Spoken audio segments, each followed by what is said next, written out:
నమస్తే, welcome to V2 news. ముందుగా headlines. Nivar తుఫాన్ ప్రభావంతో శ్రీకాళహస్తిలో భారీ వర్షం, జలమయమైన పలు లోతట్టు ప్రాంతాలు. తుఫాన్ ఉధృతి నేపథ్యంలో శ్రీకాళహస్తిలో పర్యటించిన అర్బన్ ఎస్పీ రమేష్ రెడ్డి 77 అత్యంత సమస్యాత్మక ప్రాంతాలు గుర్తించామన్న ఎస్పీ. చిత్తూరు జిల్లాలో కొనసాగుతున్న నివర్ తుఫాన్ ప్రభావం, ముందుగా ఊహించినట్టే జిల్లాను దెబ్బకొట్టిన నివార్. తుఫాన్ ప్రభావంతో ప్రమాదకర స్థాయిలో ప్రాజెక్టులు, వాగులు, వంకలు, గుంటలు. రేపు కూడా తుఫాన్ ప్రభావం ఉంటుందంటున్న వాతావరణ శాఖ. రేణిగుంట మండలం కొమ్మరిపల్లిలో నీటి ప్రవాహంలో చిక్కుకున్న 3 రైతులు. క్షణక్షణానికి ఉత్కంఠ రేపిన ఘటనలో 2 రైతులను కాపాడిన ఎన్డీఆర్ఎఫ్ దళాలు. నివర్ తుఫాన్ కారణంగా స్వర్ణముఖి నదికి భారీ వరద ప్రవాహం చేరింది. శ్రీకాళహస్తి పట్టణ పరిధిలో నది ఉధృతంగా పారుతోంది. లోతట్టు ప్రాంతాల వారిని అధికారులు అప్రమత్తం చేశారు. కొందరిని పునరావాస కేంద్రానికి తరలించారు. నదికి వరద మరింత పెరిగే ప్రమాదం ఉందని అధికారులు హెచ్చరిస్తున్నారు. గత 4 రోజులుగా వాతావరణ శాఖ అధికారులు చెబుతున్న విధంగా నివర్ తుఫాను తన ప్రభావం చూపిస్తోంది. తుఫాను కారణంగా తిరుపతి, తిరుమల ప్రాంతాల్లో భారీ వర్షాలు కురుస్తున్నాయి. ఈ వర్షాలతో స్వర్ణముఖి నదికి వరద ప్రవాహం ప్రమాదకర స్థాయిలో ఉంది. తిరుమలలో కురుస్తున్న భారీ వర్షాలకు కపిలతీర్థం ప్రవాహం, మల్లెమడుగు జలాశయం నీరు నదిలో కలుస్తోంది. దీనివల్ల వరద ప్రవాహం మరింత పెరిగింది. దీంతో శ్రీకాళహస్తి పట్టణంలో లోతట్టు ప్రాంతాల వారికి ప్రమాదం ఏర్పడే అవకాశం ఉంది. అధికారులు నిన్నటి నుంచి లోతట్టు ప్రాంతాల్లో పర్యటించి ప్రజలను సురక్షిత ప్రాంతాలకు వెళ్లాల్సిందిగా చెబుతున్నారు. నదీ ప్రవాహం పెరగడంతో చూడడానికి ప్రజలు విశేషంగా వస్తున్నారు. అయితే నది వద్దకు రాకుండా పోలీసులు ఆంక్షలు విధించారు. 2 రోజుల పాటు ప్రజలు బయటకు రావద్దని సూచిస్తున్నారు. నివర్ తుఫాన్ కారణంగా శ్రీకాళహస్తి ప్రాంతంలో వర్షాలు పడుతున్నాయి. ఈ కారణంగా వాగులు, వంకలు పొంగి పొర్లుతున్నాయి. లోతట్టు ప్రాంతాలు జలమయమయ్యాయి. మరికొన్ని జల దిగ్బంధంలో ఉన్నాయి. శ్రీకాళహస్తి నియోజకవర్గంలో పలు గ్రామాలకు వర్షం కారణంగా రాకపోకలు ఆగిపోయాయి. భారీ వర్షాలతో ప్రజాజీవనం అస్తవ్యస్తంగా మారింది. చెరువులు, జలాశయాలు నిండి కలుజులు పారుతున్నాయి. కొన్ని చోట్ల చెరువులు ప్రమాదకర స్థాయిలో ఉన్నాయి. శ్రీకాళహస్తి ప్రాంతంలో స్వర్ణముఖి నది ప్రమాదకర స్థాయిలో ప్రవహిస్తోంది. దీంతో పలు గ్రామాలకు రాకపోకలు స్తంభించాయి. శ్రీకాళహస్తి మండలం నారాయణపురం పంచాయతీలో ముళ్లపూడి ఎస్టీ కాలనీ జలదిగ్బంధంలో ఉంది. శ్రీకాళహస్తి మండలంలో ఉడమలపాడు ఏరు ఉధృతంగా పారుతుండటంతో ముచ్చువోలు మార్గంలో రాకపోకలు ఆగిపోయాయి. వేడుం గ్రామంలోకి వరద నీరు రావడంతో స్థానికులు ఇబ్బందులు పడుతున్నారు. ఏర్పేడు మండలంలో చెన్నంపల్లి గ్రామానికి ఇతర ప్రాంతాలతో సంబంధాలు తెగిపోయాయి. స్వర్ణముఖి నది ఉధృతంగా పారుతుండటంతో తాత్కాలికంగా వేసిన రోడ్డు కొట్టుకుపోయింది. నదిలో ప్రవాహం ఉన్నంతకాలం ఈ గ్రామానికి బయట ప్రాంతాలకు సంబంధాలుండవు. అదేవిధంగా మండలంలో గోవిందపురం, కుక్కలగుంట గ్రామాల్లో కూడా నీరు వచ్చింది. శ్రీకాళహస్తి మండలంలో కలువగుంట, వేలంపాడు, మన్నవరం, గోవిందరావుపల్లి, గొల్లపల్లి, మేల్చెరువు గ్రామాల చెరువులు ప్రమాదకరంగా ఉన్నాయి. తిరుపతి అర్బన్ జిల్లా ఎస్పీ రమేష్ రెడ్డి రోజు పలు ప్రాంతాల్లో పర్యటించారు. నివర్ తుఫాన్ ప్రభావం ఎక్కువగా ఉంటుందని హెచ్చరికలు రావడంతో తిరుపతి నుంచి శ్రీకాళహస్తి వరకు అనేక ప్రాంతాల్లో పర్యటించి సూచనలు చేశారు. పోలీసులను కూడా అప్రమత్తం చేశారు. నివర్ తుఫాను ప్రభావంతో భారీ వర్షాలు కురుస్తున్నాయి. ప్రజలకు ఎటువంటి ఇబ్బందులు తలెత్తకుండా అధికారులు చర్యలు తీసుకుంటున్నారు. తిరుపతి అర్బన్ జిల్లా ఎస్పీ రమేష్ రెడ్డి ఈరోజు తిరుపతి నుంచి శ్రీకాళహస్తి వరకు పర్యటించి ప్రజలను, పోలీసులను అప్రమత్తం చేశారు. స్వర్ణముఖి నదికి 2 వైపులా పరిస్థితి పరిశీలించారు. మరో 2 రోజుల పాటు భారీ వర్షాలు కురిసే అవకాశం ఉండడంతో అన్ని జాగ్రత్తలు తీసుకుంటున్నామని తెలిపారు ఎస్పీ రమేష్ రెడ్డి. శ్రీకాళహస్తిలోని విలేకరులతో మాట్లాడుతూ 77 ప్రమాదకర ప్రాంతాలు గుర్తించామని, ప్రజలకు ఎలాంటి ఇబ్బందులు లేకుండా జాగ్రత్తలు తీసుకుంటున్నామని తెలిపారు. కపిలతీర్థం జలాశయం నుంచి మల్లెమడుగు జలాశయం నుంచి నీళ్లు రావడంతో స్వర్ణముఖి నదికి ప్రవాహం పెరిగిందన్నారు. లోతట్టు ప్రాంతాల వారికి సహాయం చేయడానికి 1000 మంది పోలీసులను సిద్ధం చేస్తామని, అందరూ సురక్షిత ప్రాంతాలకు తరలి వెళ్లాలని సూచించారు. ప్రయాణాలు రద్దు చేసుకుని ప్రజలు ఇళ్లలో ఉండాలని, అవసరమైతే 8099999977 నెంబర్కు ఫోన్ చేస్తే సమాచారం ఇస్తామని, అత్యవసర సమయాల్లో సహాయం అందుతుందని ప్రకటించారు అదనపు ఎస్పీ. 4 గంటలుగా రాష్ట్రంలో నివార్ తుఫాన్ వల్ల కురుస్తున్నటువంటి భారీ వర్షాలతో తిరుపతి జిల్లా అంతా కూడా ఎక్కువ వర్షాలు పడుతున్నాయి. దాదాపు మనం 77 లొకేషన్స్ని ఐడెంటిఫై చేశాం.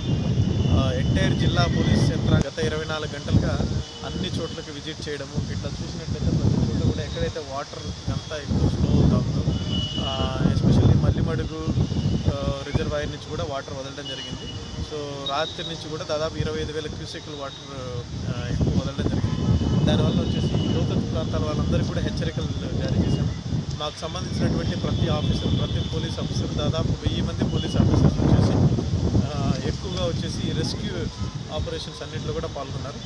శ్రీకాళహస్తి ప్రాంతంలో స్వర్ణముఖి నది ప్రమాదకరంగా ప్రవహిస్తోంది. దీంతో లోతట్టు ప్రాంతాల వారికి ప్రమాదం ఏర్పడింది. దీనికి ముందే ఊహించిన అధికారులు నిన్నటి నుంచే లోతట్టు ప్రాంతాల వారిని అప్రమత్తం చేశారు. సురక్షిత ప్రాంతాలకు వెళ్లాలని సూచించారు. స్వర్ణముఖి నదికి ప్రవాహం పెరిగితే లోతట్టు ప్రాంతాల వారికి ఇబ్బందులు తప్పవు.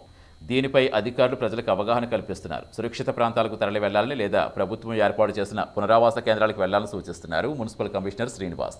ఈ రోజు లోతట్టు ప్రాంతాల్లో పర్యటించారు. స్వర్ణముఖి నది కట్టకు 2 వైపులా ఉంటున్న వారిని అప్రమత్తం చేశారు. 11 మందిని గుర్తించి యువతరం సేవా సమితి ఆధ్వర్యంలో నిరాశ్రయుల సేవా కేంద్రానికి తరలించారు. పట్టణంలో పానగల్లో నిరాశ్రయుల సేవా కేంద్రంలో తలదాచుకుంటున్నారు. వారికి అవసరమయ్యే భోజన సదుపాయం కల్పిస్తున్నారు. నివర్ తుఫాను ప్రభావంతో బుధవారం నుంచి శ్రీకాళహస్తి ప్రాంతంలో వర్షాలు పడుతున్నాయి. గాలులతో కూడిన వర్షం కురుస్తుండటంతో చాలా చోట్ల చెట్లు కూలిపోయాయి, విద్యుత్ స్తంభాలు విరిగిపోయాయి. దీనివల్ల విద్యుత్ సరఫరాకు అంతరాయం కలుగుతుంది. నిన్నటి నుంచి కురుస్తున్న వర్షం కారణంగా శ్రీకాళహస్తి ప్రాంతంలో విద్యుత్ సరఫరాకు అంతరాయం కలుగుతోంది. నివర్ తుఫాను ప్రభావంతో గాలులతో కూడిన వర్షం పడుతోంది. దీంతో పలు చోట్ల చెట్లు కూలిపోయాయి, విద్యుత్ స్తంభాలు కూడా కూలాయి. దీంతో బుధవారం రాత్రి నుంచి పలు చోట్ల విద్యుత్ సరఫరా లేదు.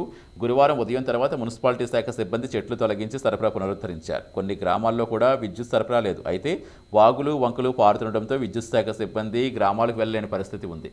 శ్రీకాళహస్తి పట్టణంలో సుఖబ్రహ్మాశ్రమం మార్గంలో ధర్మరాజస్వామి గుడి వద్ద చెట్లు కూలిపోవడంతో విద్యుత్ తీగలు తెగిపోయాయి. అంతేకాకుండా పానుగల్ ప్రాంతంలో విద్యుత్ స్తంభం ఒరిగిపోయింది. Municipal commissioner Srinivas, 1 town CI Nagarjuna Reddy, municipal సిబ్బంది, విద్యుత్ శాఖ సిబ్బంది చెట్లు తొలగించి విద్యుత్ సరఫరా తిరిగి అందించారు.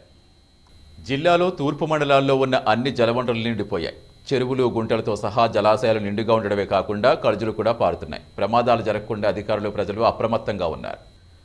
నివర్ తుఫాను కారణంగా మరో 2 రోజుల పాటు భారీ వర్షాలు పడే సూచనలు ఉన్నాయని వాతావరణ శాఖ అధికారులు హెచ్చరించారు. ఇప్పటికే జలవనరులు నిండిపోవడంతో ప్రజలు, అధికారులు ఆందోళన వ్యక్తం చేస్తున్నారు. శ్రీకాళహస్తి నియోజకవర్గంలో 450కి పైగా చెరువులు ఉన్నాయి. దాదాపుగా అన్ని చెరువులు నిండిపోయాయి. రేణిగుంట మండలంలో మల్లెమడుగు జలాశయం, పిచ్చాటూరు అరణియార్ జలాశయం, కేవీపురం మండలంలో కాళంగి జలాశయాలు కూడా నిండిపోయాయి.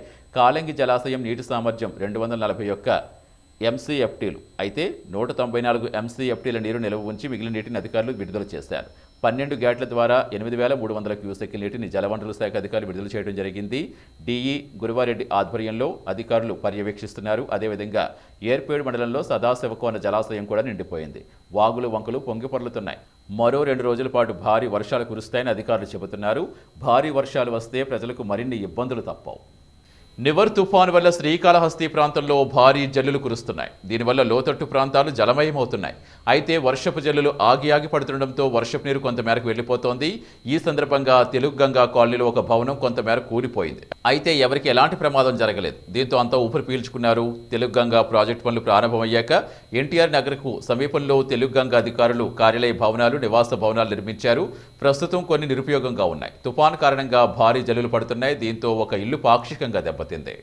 భారీ వర్షాల కారణంగా శ్రీకాళహస్తి ప్రాంతంలో జల వనరులు నిండుకుండలా తయారయ్యాయి. కొన్ని ప్రమాదకర స్థాయిలో ఉన్నాయి. 2 చెరువులకు గండ్లు పడ్డాయి. శ్రీకాళహస్తిలో ఈ రోజు భారత రాజ్యాంగ దినోత్సవం ఘనంగా జరిగింది. బీజేపీ ఆధ్వర్యంలో సాగిన కార్యక్రమంలో ఆ పార్టీ రాజ్యసభ సభ్యులు జీవీఎల్ నరసింహారావు ముఖ్య అతిథిగా పాల్గొన్నారు. అంబేద్కర్ చిత్రపటానికి పూజ చేసి నివాళులర్పించారు. బీజేపీ రాజ్యసభ సభ్యుడు జీవీఎల్ నరసింహారావు ఈరోజు శ్రీకాళహస్తి శివాలయానికి విచ్చేశారు. స్వామి అమ్మను దర్శించుకున్నాక రాజ్యాంగ దినోత్సవం కార్యక్రమంలో పాల్గొన్నారు. ఈ సందర్భంగా మాట్లాడుతూ అంబేద్కర్ ఆశయ సాధన కోసం బీజేపీ కృషి చేస్తోందని వివరించారు. కాంగ్రెస్ పార్టీ అంబేద్కర్కు తగిన గుర్తింపు తీసుకురాలేదని తెలిపారు. నరేంద్ర మోడీ ప్రధానమంత్రి అయ్యాక అంబేద్కర్ స్వగ్రామంలో స్మృతివనం ఏర్పాటు చేస్తామని, ఢిల్లీలో కన్వెన్షన్ హాల్ ఏర్పాటు చేస్తామని తెలిపారు. శ్రీకాళహస్తి మండలం టీఎంబీ కండ్రిక గ్రామంలో పార్టీ నాయకుడు సుబ్రహ్మణ్యరెడ్డి ఇంటికి వెళ్లారు. ఈ కార్యక్రమంలో పార్టీ నాయకులు భానుప్రకాష్ రెడ్డి, ఉమా, కోలా ఆనంద్ తదితరులు కూడా పాల్గొన్నారు. దినోత్సవం ఈ రోజున భారత రాజ్యాంగాన్ని మరి అనుమతించడం, ఆమోదించడం జరిగింది.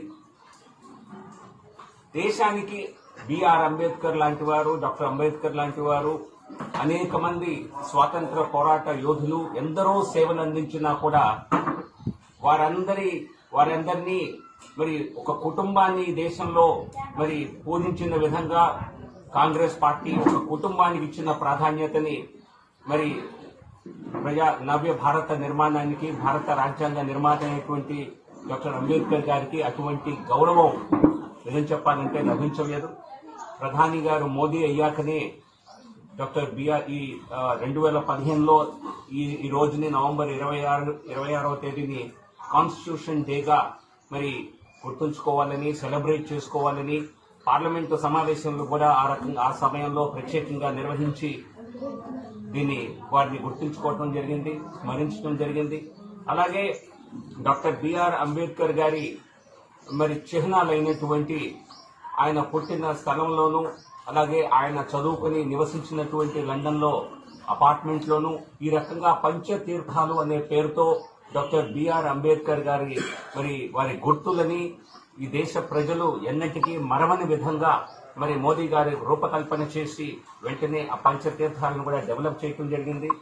కమ్యూనిస్టులు ప్రజా సంఘాల ఆధ్వర్యంలో ఈరోజు శ్రీకాళహస్తి పట్టణంలో సార్వత్రిక సమ్మె జరిగింది. కేంద్ర రాష్ట్ర ప్రభుత్వాలు అనుసరిస్తున్న ప్రజా వ్యతిరేక విధానాలకు నిరసనగా సమ్మె చేస్తున్నట్టు ప్రకటించారు నాయకులు. ఈ సందర్భంగా పట్టణంలో ప్రధాన వీధుల్లో ర్యాలీ చేపట్టి నిరసన నినాదాలు చేశారు.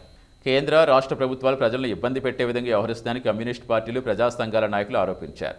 ఈ రోజు జరిగిన సార్వత్రిక సమ్మెలో భాగంగా శ్రీకాళహస్తిలో కూడా కార్యక్రమాలు నిర్వహించారు. పట్టణంలో ఆర్టీసీ బస్టాండ్ సమీపంలో ఉన్న అంబేద్కర్ కూడలి నుంచి ర్యాలీ ప్రారంభించారు. పట్టణంలో ప్రధాన వీధుల్లో ప్రదర్శన చేపట్టి కేంద్ర రాష్ట్ర ప్రభుత్వాలకు వ్యతిరేకంగా నినాదాలు చేశారు. రైతులకు, కార్మికులకు, ఉద్యోగులకు కేంద్ర రాష్ట్ర ప్రభుత్వాలు అన్యాయం చేస్తున్నాయని నాయకులు విమర్శించారు. ప్రభుత్వ ఉద్యోగులకు ఉద్యోగ భద్రత కల్పించాలని డిమాండ్ చేశారు. కేంద్ర ప్రభుత్వం కార్పొరేట్ సంస్థలకు, ప్రభుత్వ రంగ సంస్థలకు కట్టుబెట్టడం అన్యాయమన్నారు. లాభాల్లో ఉన్న సంస్థలను ప్రైవేటు వారికి అప్పగించడం దారుణమని, దీనిపై పోరాటం చేస్తామని హెచ్చరించారు. ఈ కార్యక్రమంలో నాయకులు పొల్లయ్య, హరికృష్ణ, గురవయ్య, భారతి తదితరులు పాల్గొన్నారు. వామపక్ష పార్టీల ఆధ్వర్యంలో జరుగుతున్నటువంటి బంద్ను ఈరోజు శ్రీకాళహస్తి నియోజకవర్గంలో సక్సెస్ చేయడం జరుగుతూ ఉంది. ఈరోజు కేంద్ర రాష్ట్ర ప్రభుత్వ ఉద్యోగులకి కేంద్రంలో ఉన్నటువంటి బీజేపీ ప్రభుత్వం ఎన్నికలకు ముందు ఇచ్చినటువంటి హామీలు ఈరోజు నెరవేర్చే పరిస్థితి లేదు. ప్రభుత్వ రంగ సంస్థలన్నింటినీ ఈరోజు ప్రైవేటు పెట్టుబడిదారులకు అప్పగించే ప్రయత్నం ఈరోజు బీజేపీ ప్రభుత్వం చేస్తుంది. దీనికి నిరసనగా రేపు జరగబోయేటటువంటి పార్లమెంటు ముట్టడి రైతాంగం అదేవిధంగా వ్యవసాయ కార్మికులందరూ ఈ ముట్టడిలో పాల్గొనడం జరుగుతుంది. ఇప్పటికైనా కేంద్ర రాష్ట్ర ప్రభుత్వాలు కనువిప్పి 2 రోజుల క్రితం ఏర్పడ్డ తుపాను ప్రభావం ఇంకా తొలగిపోలేదు. ఆగ్నేయ బంగాళాఖాతంలో ఏర్పడ్డ తుపాన్ నిన్న అర్ధరాత్రి తీరం దాటినా ఆ ప్రభావం మరో 2 రోజులు ఉండే అవకాశం ఉందంటున్నారు వాతావరణ శాఖ అధికారులు. ఈ రోజు కూడా జిల్లా వ్యాప్తంగా తుపాను ఉధృతి కొనసాగింది. ముఖ్యంగా తూర్పు మండలాల్లో కురిసిన వర్షానికి పలు ప్రాంతాలు జలమయమయ్యాయి. బంగాళాఖాతంలో ఏర్పడ్డ పెను తుపాన్ నివార్ తీరం దాటింది. అర్ధరాత్రి దాటాక 2 గంటల 30 నిమిషాల సమయంలో ఈ తుపాన్ పుదుచ్చేరి సమీపంలో తీరాన్ని తాకింది. అనంతరం బలహీనపడింది. వాయుగుండంగా మారింది. తీరాన్ని దాటిన తర్వాత తన దిశను స్వల్పంగా మార్చుకున్న తుపాన్ వాయువ్య దిశగా కదులుతూ క్రమంగా బలహీనపడింది. ఏపీ సహా తమిళనాడు, పుదుచ్చేరి అధికార యంత్రాంగాన్ని కంటి మీద కునుకు లేకుండా చేసిన ఈ తుపాన్ అనంతర పరిస్థితులు భయానకంగా తయారయ్యాయి. అనేక చెట్లు, విద్యుత్ స్తంభాలు నేలకొరిగాయి. భారీ వర్షాలు, ఎదురుగాలులతో హోర్డింగులు, చిత్తు కాగితాలు ఎగిరిపోయాయి. తుపాన్ తర్వాత ఏర్పడ్డ పరిస్థితులు ఎదుర్కోవడానికి తమిళనాడు, పుదుచ్చేరి ప్రభుత్వాలు యుద్ధ ప్రాతిపదికన రంగంలోకి దిగాయి. జాతీయ, రాష్ట్ర విపత్తు నిర్వహణ బలగాలు శక్తివంచన లేకుండా కృషి చేస్తున్నాయి. నేల కొరిగిన చెట్లను తొలగించే పనిలో పడ్డాయి. విద్యుత్ సరఫరా పునరుద్ధరించే ప్రయత్నాలు కొనసాగుతున్నాయి. తీర ప్రాంత జిల్లాల్లో సహాయక చర్యల కోసం ముందు జాగ్రత్త చర్యగా వందలాది మంది ఎన్డీఆర్ఎఫ్, ఎస్డీఆర్ఎఫ్ బలగాలను దింపారు. తుఫాను ప్రభావం రేణిగుంట మండలంలో ఉధృతి ఎక్కువగా చూపింది. గత 2 రోజులుగా కురుస్తున్న వర్షానికి మళ్లిమడుగు జలాశయం పూర్తిగా నిండిపోయింది. దీంతో గేట్లు ఎత్తేశారు అధికారులు. ఈ ప్రవాహ ఉధృతిలో మండలంలో కుమ్మరిపల్లెకు చెందిన 3 రైతులు చిక్కుకున్నారు. క్షణానికి ఉత్కంఠ రేపిన ఈ ఘటనలో 2 ఎన్డీఆర్ఎఫ్ బృందాలు క్షేమంగా ఒడ్డుకు చేర్చగా ఓ వ్యక్తి గల్లంతయ్యాడు. నివర్ తుఫాను ప్రభావంతో కురుస్తున్న వర్షాలతో శ్రీకాళహస్తి నియోజకవర్గం వాసులు తీవ్ర ఇబ్బందులు పడుతున్నారు. రేణిగుంట మండలంలో మళ్లిమడుగు జలాశయానికి పెద్ద ఎత్తున వర్షపు నీరు రావడంతో ప్రాజెక్టు నిండిపోయింది. దీంతో గేట్లు ఎత్తి దిగువ ప్రాంతానికి నీటిని వదులుతున్నారు. ఈ నేపథ్యంలో ఈ నీటి ఉధృతి రేణిగుంట మండలం కొండపల్లికి చెందిన 3 రైతులు చిక్కుకున్నారు. ఈ విషయం గమనించిన గ్రామస్తులు వెంటనే సమాచారాన్ని అధికారులకు చేరవేశారు. ప్రవాహం ఉధృతి అంతకంతకు పెరుగుతుండటంతో 3 రైతులు వాగులో ఓ చెట్టును ఆశ్రయగా పట్టుకుని నిలబడ్డారు. తమను కాపాడవలసిందిగా కేకలు వేశారు కుమ్మరిపల్లె వాసులు. హుటాహుటిన అక్కడ చేరుకున్న రేణిగుంట మండల పోలీసులు నీటి ప్రవాహంలో చిక్కుకున్న వారిని కాపాడడానికి ప్రయత్నాలు మొదలుపెట్టారు. ఇమీడియట్గా నేను కలెక్టర్ గారికి ఫోన్ చేశాను, రామచంద్రరెడ్డి గారికి ఫోన్ చేశాను. ఇమీడియట్గా సీఎం ఆఫీస్కి ఫోన్ చేసి సీఎం గారికి మెసేజ్ పెట్టాం. ఇమీడియట్గా సీఎంఓ గారు మెసేజ్ హెలికాప్టర్ ఎక్కడ ఉందని విజయవాడలో అక్కడి నుంచి ట్రై చేశారు. ఎక్కువ క్లైమేట్ ఇక్కడ ప్రాబ్లం వల్ల యాక్చువల్ ఫ్లైట్లు కూడా ఈరోజు చాలా వరకు క్యాన్సిల్ అయినాయి. ఈ క్లైమేట్ వల్ల హైదరాబాద్ నుంచి రావాల్సింది క్లైమేట్ వల్ల రాలేకపోతుంటే ఇమ్మీడియట్గా డిఆర్డిఓ చైర్మన్ సతీశ్వరి గారితో నేను మాట్లాడి ఇమ్మీడియట్గా తమిళనాడు అరక్కోణం నుంచి డిఫెన్స్ హెలికాప్టర్ అడిగి వచ్చేసాను. వాళ్ళు కూడా పంపిస్తా అన్నారు. కానీ క్లైమేట్ వల్ల కూడా కొంచెం లేట్ అవుతుంది. ఇంతలో బోటు పెట్టుకొచ్చి చేయటం వల్ల అధికారులందరూ స్పందించి ఇమ్మీడియట్గా సీఎం గారు చాలా సీరియస్ తీసుకొని ఎక్కడుంది బోట్ అని ఇమ్మీడియట్గా దాన్ని ట్రేస్ చేసి రావటం పోలీస్ అంతా కూడా ఎక్కడ ట్రాఫిక్ కంట్రోల్ కాకుండా తీసుకొని వచ్చి ఒక 20 నిమిషాలు అయితే చెట్టు కూడా ఉండిపోయి ఇద్దరు కూడా దొరకకుండా పోయి ఉంటారు. ఆ దేవుడి ఆశీర్వాదం ఇమీడియట్గా గవర్నమెంట్ స్పందించి అంత ఫాస్ట్గా మనకు బోట్ రావటం వల్ల ఇద్దరు గట్టకు తీసుకురాగలం. ఇంకొక వ్యక్తిని వెతుకుతున్నాం. ఆ దేవుడి ధర్మాన దొరకాలని కోరుకుంటున్నాం. దొరుకుతాడని ఆశిస్తున్నాం. ఖచ్చితంగా భగవంతుడు తోడుంటాడు అనుకుంటున్నాం. తిరుమల శ్రీవారి ఆలయంలో ఎన్నో పూజలు, ఉత్సవాలు జరుగుతూ ఉంటాయి. వీటిలో అత్యంత ప్రధానమైనది ఏడాదికి ఒక్కసారి మాత్రమే ఉగ్ర శ్రీనివాసమూర్తి దర్శనమిచ్చేది కైసిక ద్వాదశి రోజు మాత్రమే. రేపు శ్రీవారి ఆలయంలో ఈ పవిత్రమైన కైసిక ద్వాదశి ఆస్థానం నిర్వహించనున్నారు. తిరుమల శ్రీవారి ఆలయంలో రేపు కైసిక ద్వాదశి పర్వదినం జరగనుంది. ఈ ఉత్సవం నేపథ్యంలో స్వామివారికి ప్రాతకాలంలో నిర్వహించే సుప్రభాతం, తోమాల, అర్చన సేవలు ఏకాంతంగా నిర్వహిస్తారు.